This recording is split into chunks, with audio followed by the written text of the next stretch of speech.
programa Outras Palavras, um oferecimento Sindiúti MG, Sindicato Único dos Trabalhadores em Educação de Minas Gerais. Olá, acompanhe a partir de agora. O povo precisa mais uma vez se levantar, ir para as ruas dizer não a essa deforma. Nós precisamos sair daqui do Estado e ir para Brasília para parar essa reforma da Previdência, como fizemos em 2017.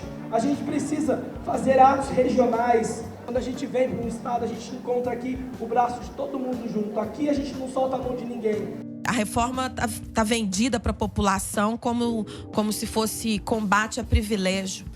Não tem combate a privilégio algum, porque 80% das pessoas atingidas pela reforma ganham até 2 salários mínimos. Vamos lutar sim por nossos direitos. O Estado tem que ter prioridades, tem que priorizar a classe trabalhadora, priorizar o funcionalismo público. A educação sofre com o parcelamento dos salários e por isso nós estamos aqui denunciando todo esse descaso com a educação pública mineira. Esse ato também é para dizer que o governo Zema pretende fazer aqui em Minas Gerais um tal de regime de recuperação fiscal. Significa congelar durante 3 anos, sendo prorrogado para mais 3 anos, ou seja, pode chegar a 6 anos, a possibilidade de concurso público no estado de Minas Gerais. Congelar salários das pessoas que trabalham na saúde, na educação, dos servidores públicos que fazem serviço público durante 6 anos. As principais lutas dos profissionais da educação. Há um entendimento amplo das universidades, os docentes, os estudantes, de que esse projeto precisa ser derrotado. A mesma população que foi às ruas contra os cortes, entenda que esse projeto Futura-se vai no mesmo sentido, no sentido de acabar com a educação pública de nível superior. Quem luta, educa. As principais lutas dos profissionais da educação. Eu quero colocar aqui primeiramente que na nossa luta contra a reforma da Previdência, nós não estamos lutando para retirar professoras e professoras da reforma da Previdência. A nossa luta é para barrar essa Previdência que atinge todos e todos nós.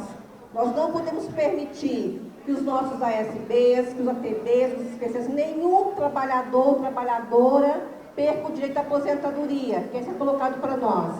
Nós barramos em 2017 a reforma da Previdência porque nós fomos para as câmaras dos municípios. E lá nós fizemos um debate com os vereadores e colocamos para ele se aquele partido que ele representava, era a favor da reforma da Previdência. E o recuo foi exatamente por isso. É importante que nós temos que ir para as câmaras para fazer o debate com os vereadores. Outra questão é o estado de greve. Nós sabemos que a importância do estado de greve, ele permite que nós nos articulemos se tiver qualquer movimentação lá em Brasília.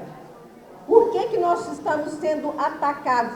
O ataque é exclusivo aos professores e às professoras. Onde tiver mobilização, que nós possamos participar das mobilizações, que fortalecemos a nossa luta no espaço que nós estivermos. Estamos aqui reunidos à vanguarda do maior sindicato do estado de Minas Gerais.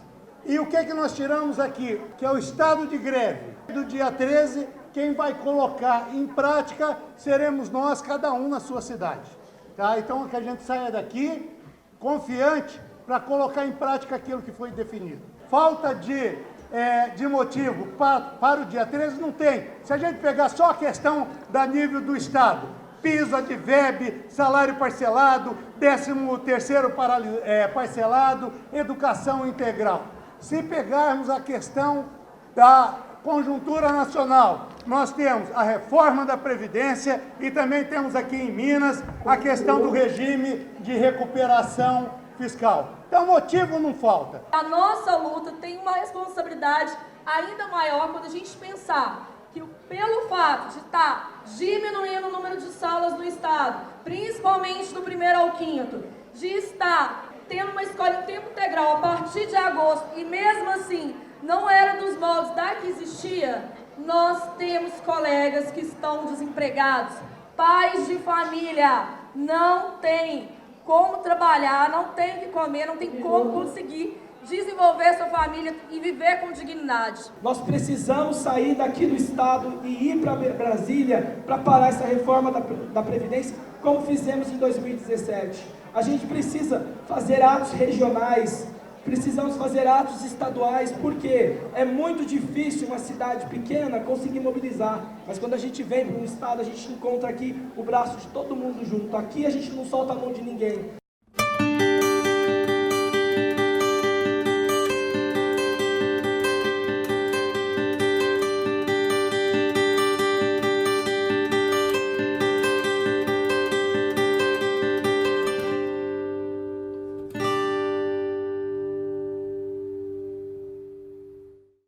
Parabéns a toda a categoria pelos 40 anos.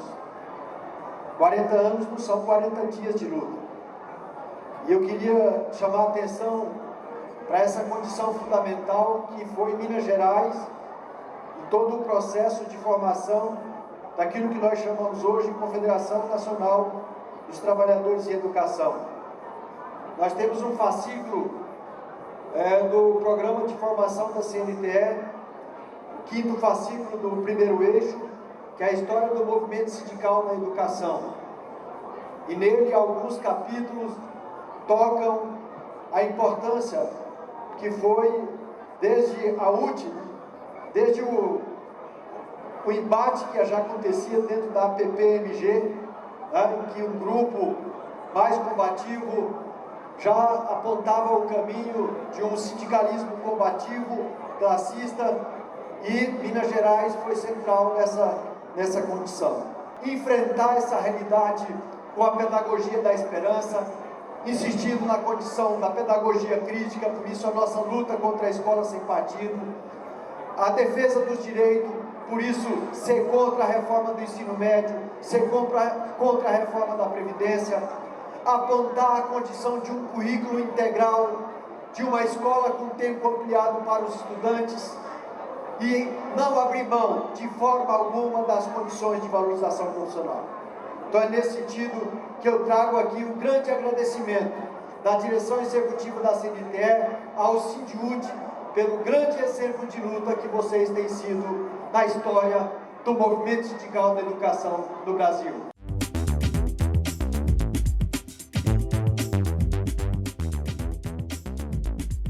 Todos e todas contra a reforma de Bolsonaro. A propaganda do governo federal, ela é muito incisiva, né? E permanente na grande imprensa, na imprensa comercial. Então, tem muita gente enganada com essa reforma. A reforma tá vendida para a população como se fosse combate a privilégio. Não tem combate a privilégio algum, porque 80% das pessoas atingidas pela reforma ganham até 2 salários mínimos. Não é adequado que seja considerado um privilégio e ainda tem questões que não estão esclarecidas para a população. Por exemplo, quem é aposentado e ganha acima de um salário mínimo vai ser taxado novamente. Então, você que está aí ouvindo a gente, não, já estou aposentado, essa reforma não me pega. Se você recebe R$2, R$3 a mais do que o salário mínimo no seu vencimento de aposentadoria, você será taxado de acordo com a nova reforma, né? Então, nós precisamos denunciar e cobrar dos deputados. Porque quem votou a favor dessa reforma não precisa do sistema de aposentadoria. Não precisa se aposentar da maneira como a grande maioria da classe trabalhadora precisa e contribui para isso. Foi uma reforma da Previdência votada por pessoas que não vão ser atingidas por ela. Quando a gente fala da reforma da Previdência, por exemplo, a corda vai arrebentar do lado das mulheres, assim, mais, né, das pessoas negras. Que, por exemplo, o que é ter o direito de se aposentar um pouco antes dos homens, né? Ter o que são esses 5 anos, né? Se não um reconhecimento de toda a dupla, tripla jornada que as mulheres da nossa sociedade, elas possuem. Então, eu acho que esse governo, essas reformas que a gente vive, essas demissões em massa, elas têm um efeito, assim, muito forte sobre os grupos sociais que já são mais discriminados, né, na nossa sociedade. Nós vamos falar sobre o saque do FGTS, gente. Para fazer uma leitura mais pragmática, o que é preciso a gente enxergar por detrás de tudo isso. Eu queria ouvir a sua opinião e também a da Larissa. Basicamente, é um recurso que não vai fazer diferença na economia. A pessoa vai vai sacar R$500 para dar para o banco, que provavelmente vai utilizar isso para pagar a fatura do cartão de crédito, os juros da fatura do cartão de crédito. E tem umas armadilhas dessa liberação do fundo, que ninguém conta quais são. O trabalhador que fizer a utilização desse recurso vai sofrer algumas sanções, né, numa eventual necessidade de saque posterior. É um jogo de cena, gente. É um jogo de cena do governo para dizer que vai favorecer ou vai melhorar a economia, mas na prática, para quem é pobre, R$500 faz muita diferença. Mas as pessoas vão pegar o dinheiro, vão sacar o dinheiro para pagar a dívida do banco.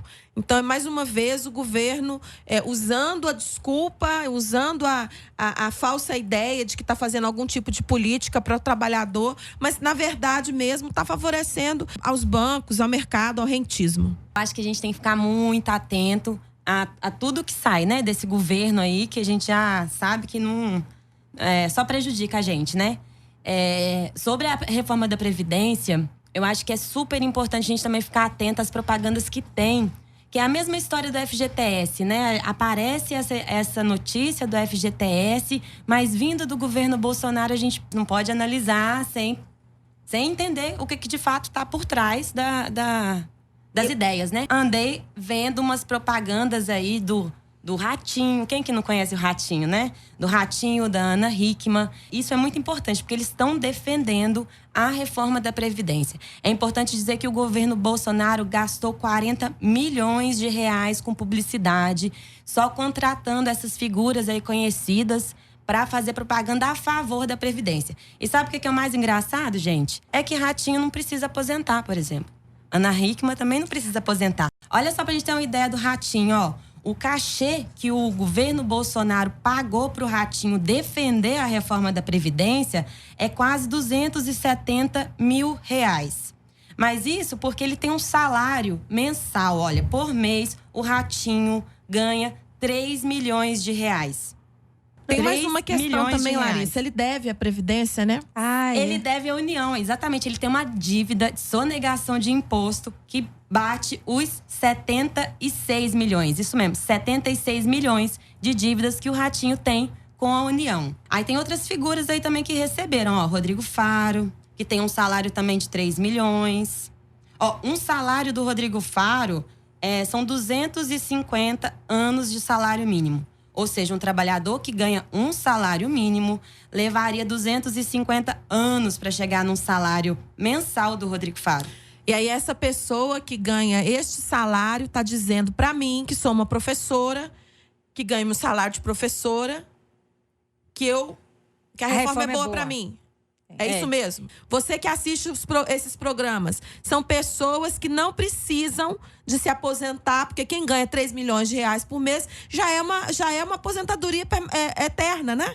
Quem ganha R$3 milhões por mês, nós não conseguimos nem mensurar o que é isso. A gente que é pobre não consegue nem mensurar o que significa ter um salário de R$3 milhões por mês. Essa pessoa que ganha R$3 milhões por mês está dizendo para você, trabalhador da construção civil, para você, trabalhador do comércio, que você precisa se submeter a um regime de previdência que vai te obrigar a trabalhar e a contribuir por 40 anos para que você se aposente com 80% da média de todos os seus salários, inclusive os piores do início da sua vida produtiva. É isso mesmo que eles estão fazendo.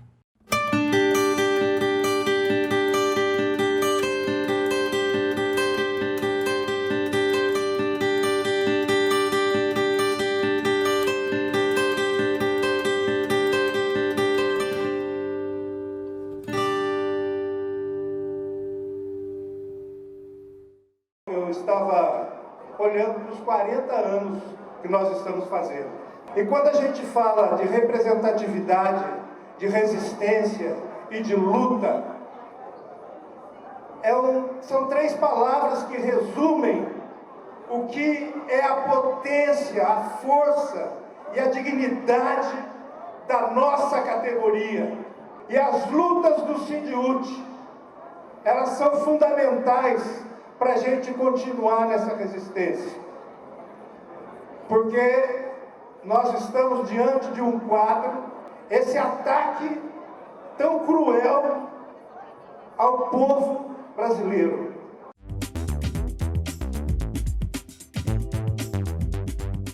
Choque de realidade. Vamos lutar sim por nossos direitos. O Sindiúti hoje está aqui denunciando o descaso do governo Zema com a educação e com a classe trabalhadora como um todo.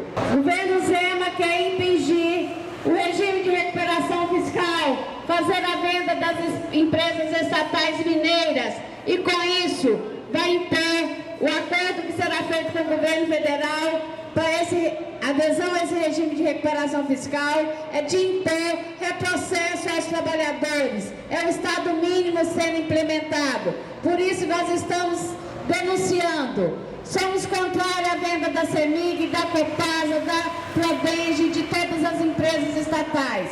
A venda não vai resolver o problema do Estado. O Estado tem que ter prioridades, tem que priorizar a classe trabalhadora, priorizar o funcionalismo público.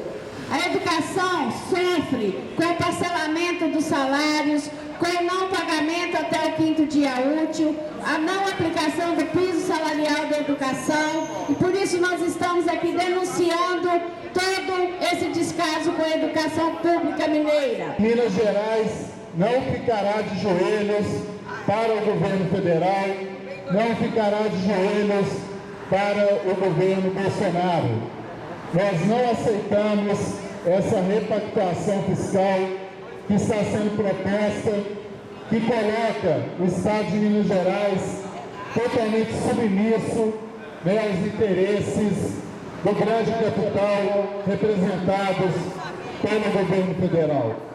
Nós não aceitaremos congelamento de salário, diminuição nas vagas nas escolas públicas para aqueles estudantes da escola integral, em tempo integral, cujos pais, as mães, precisam trabalhar, e essas pessoas geralmente são de populações mais carentes, menos favorecidas, que precisam dessa complementaridade na educação em tempo integral. Também não aceitamos a diminuição nas vagas para a educação de jovens e adultos.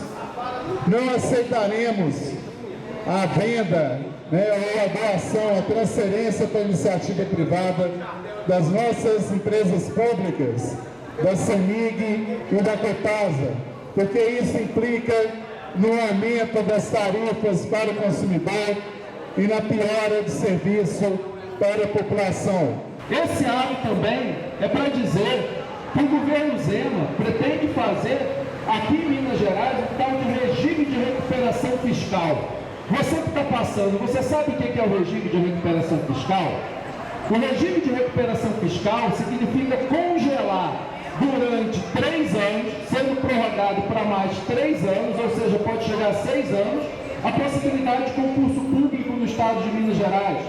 Congelar os salários das pessoas que trabalham na saúde, na educação, dos servidores públicos que fazem serviço público durante 6 anos. E daqui a 6 anos, a dívida de Minas vai voltar maior do que o que ela está hoje. Porque a dívida, ela não congela, ele continua rodando juros da dívida durante esses 6 anos. Ou seja, daqui a 6 anos, quando o Zema, a gente espera que o mandato dele não tenha uma renovação, mas daqui a 6 anos, a dívida de Minas para os próximos governos vai estar maior ainda e a crise vai estar maior ainda.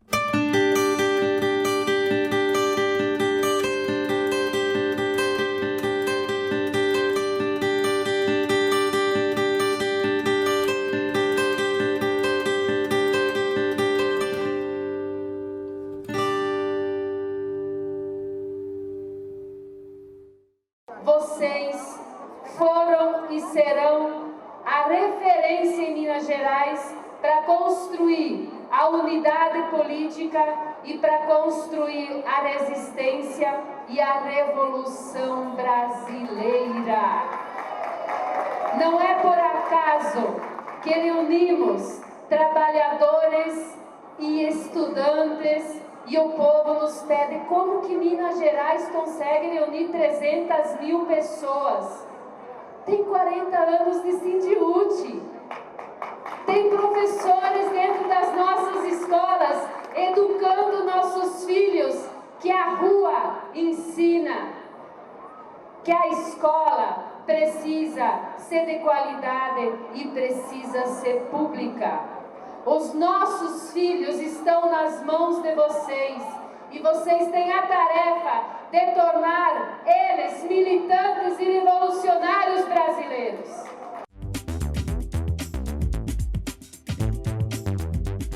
Educação em debate. Façamos da escola uma trincheira de luta por um país melhor. Falando hoje, então, sobre o futuro, que na verdade é o passado-se. Como é que é isso?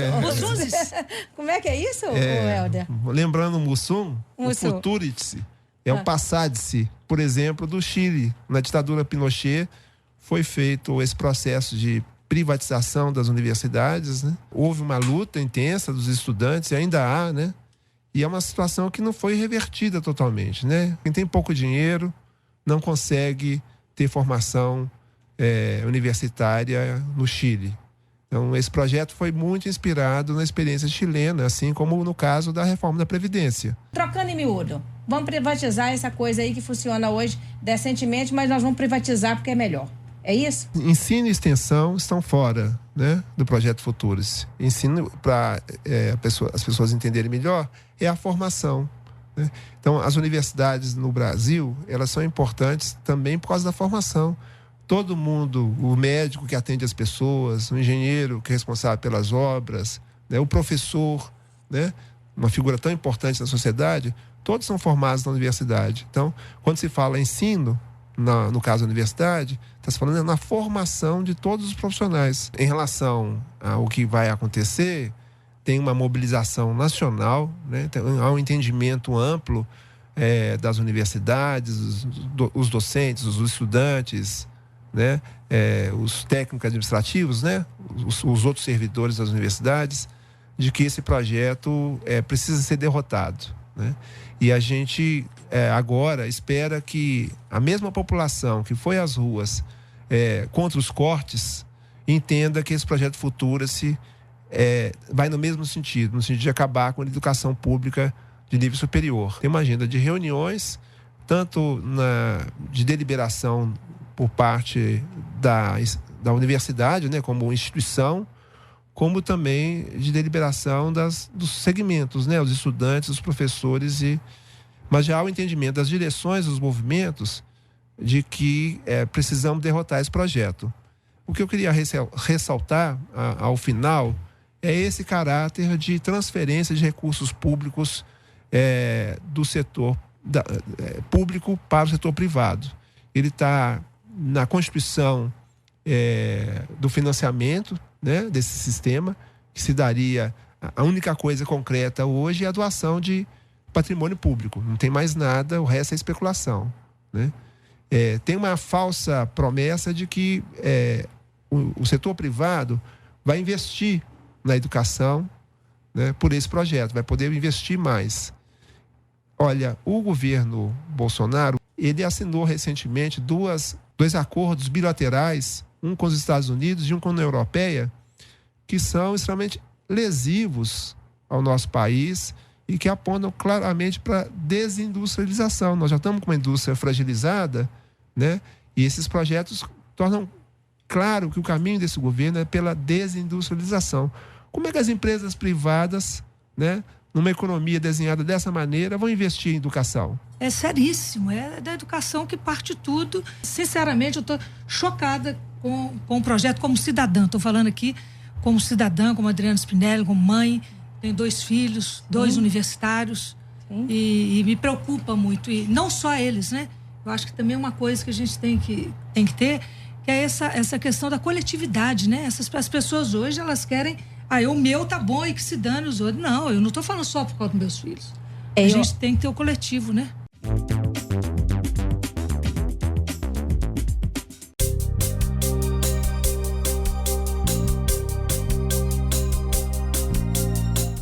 Hoje a Universo tem camp em todo o Brasil e ela, por uma questão de idade também e de custo, veio dispensando em média de 120 funcionários só aqui no campus de BH, sendo que desses 120, 74 professores com titulação elevada entre mestres, doutores e pós-doutores foram dispensados sem nenhuma explicação do porquê e chegando ao mercado num segundo semestre, uma época em que não há mais como conseguir emprego e ficando em total segurança financeira, né, para esse semestre que inicia, tendo em vista que após a dispensa, a instituição teria 10 dias de prazo pela lei para se fazer o acordo, né, fazer o pagamento de rescisão. E eles não pagaram. Então, os professores estão sem receber aviso, sem receber verbas rescisórias, sem receber fundo de garantia, porque nada disso consegue ser pago pela instituição e não tem nenhum tipo de retorno. Nesse momento, os professores têm sofrido bastante pressão, estão muito angustiados porque a vida está completamente vulnerável agora, né? Por não conseguir emprego e, principalmente, uma tristeza avassaladora no momento em que percebe-se que a dispensa de pessoas que tinham titulação e 15 anos de trabalho dentro de uma instituição de ensino, né, foram dispensadas agora com o objetivo simplesmente de contratação de profissionais que ganhem menos. Então, não há uma preocupação em trabalhar bem o ensino. Há uma precarização do mesmo, fazendo com que os profissionais que foram contratados estejam hoje recebendo menos da metade do valor da hora-aula e são contratados hoje com garantias de sucesso, de grandes possibilidades de crescimento dentro da instituição, sendo que não é verdade, porque lá dentro os professores não têm um plano de cargos e salários em BH, eles trabalham muitas vezes fora do horário sem receber como hora extra. O ensino privado, ele tem deixado que o profissional hoje fique bem mais vulnerável e que a escola transforme o trabalho do professor diante da sociedade de uma maneira não tão bem vista quanto era anteriormente, né? A gente observa hoje que muitas interferências, né, da família, às vezes na própria escola, tende a fazer com que eles possam interferir de forma, às vezes, até mesmo negativa, né, na formação da própria instituição de ensino ou na formação da criança.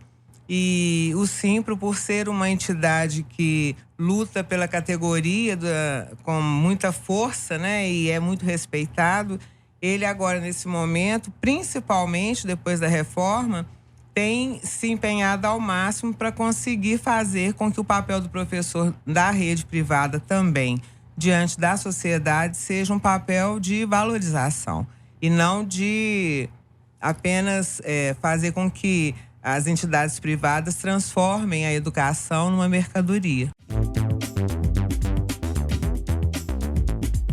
Agradecemos a sua audiência. Fique agora com o nosso quadro de humor.